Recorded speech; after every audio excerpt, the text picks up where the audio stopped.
What's going on, BiggerPockets? This is Zeona McIntyre, co-host of the Investify podcast and author at BiggerPockets of 30-Day Stay Mastering the Medium-Term Rental Strategy with Sarah Weaver.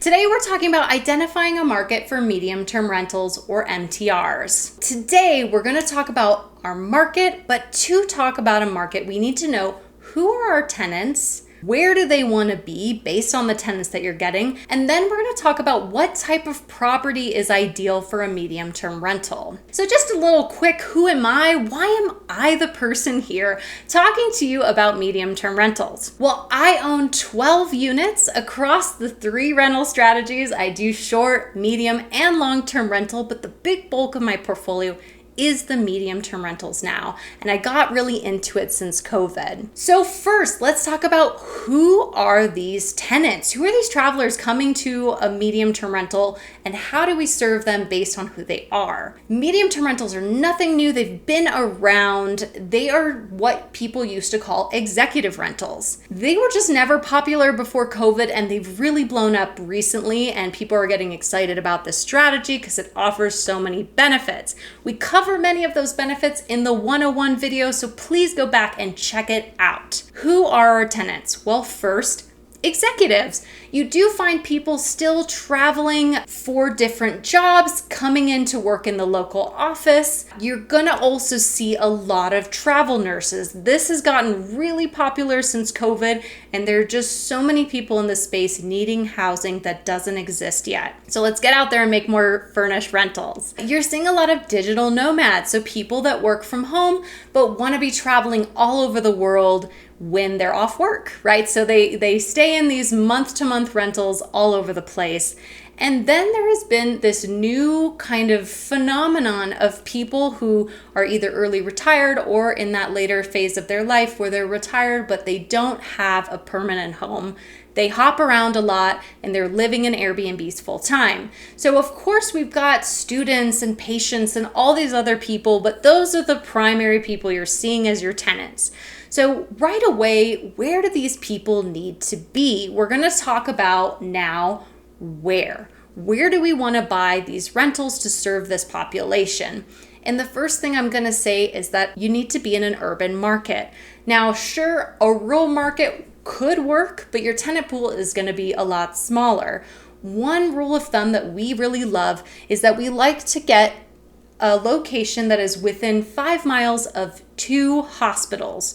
So 1 hospital is great, but 2 gives you so much more. And what I like even better than that is if you can find a hospital complex. So a couple of examples, Denver, I own a medium-term rental there, and we've got about 5 hospitals that you could walk to in that little area. Cleveland is really known for having a big hospital complex, as well as St. Louis, where I own 1 medium-term rental now, but used to have 4, and I wished I had so many more because it was just so high demand that I just had people wanting more and more units that I couldn't supply. What I love about this and what you're kind of gathering is that it works in these cheaper 2nd and 3rd tier cities, right? So outside of a San Francisco or an LA, which might be cost prohibitive to do this strategy, I imagine you could still make it work, but it may not be as good of cash flow.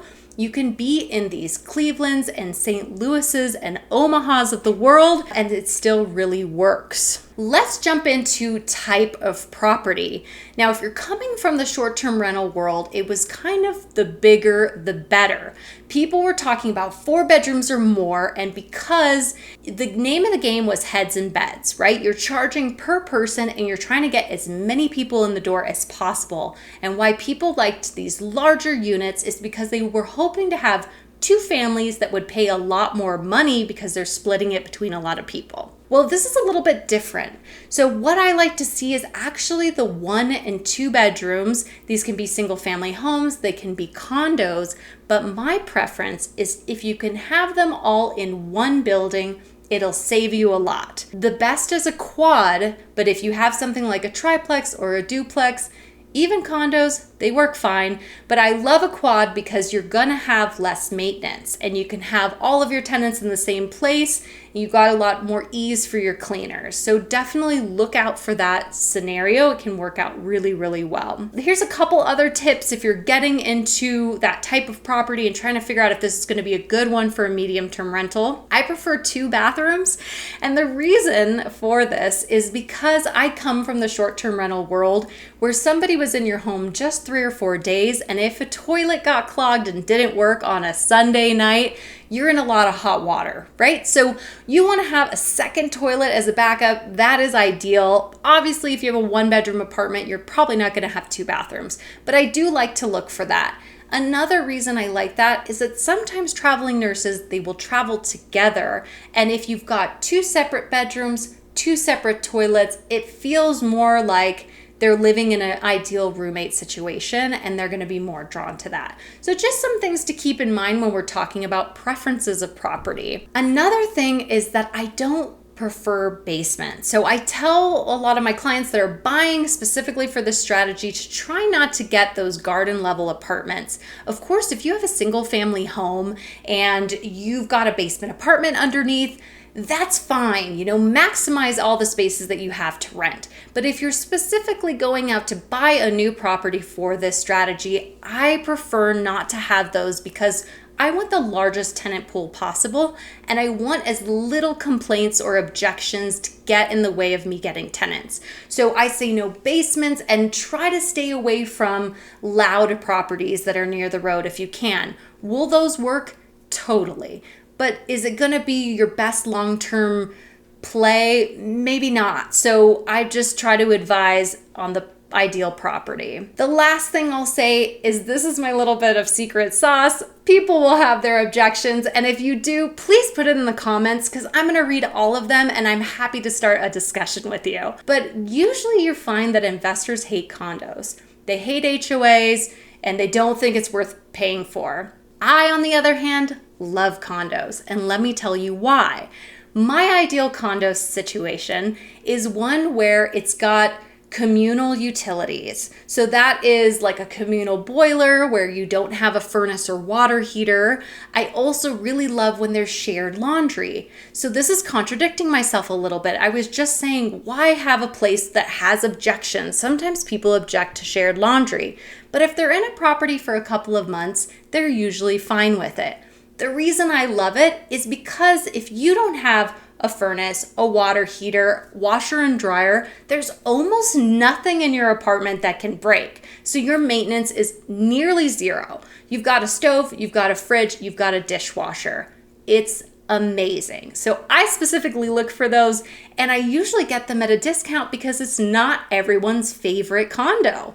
So just a little tip from me to you. All right, let's recap what we talked about today. We went into who are our tenants, where should we buy, and then the type of property, because we're talking about identifying a market for medium-term rentals. And then if you are interested in this topic, please go back and look at our other 2 videos. We did one on medium-term rental 101 and managing out of state and how to automate that. Please go buy our book, The 30-Day Stay, Mastering the Medium-Term Rental, and that will have all the tips in there to get you up and running, and I can't wait to hear from you. Please like, subscribe, and comment below because I would love to start a discussion and get you guys going on your first investment.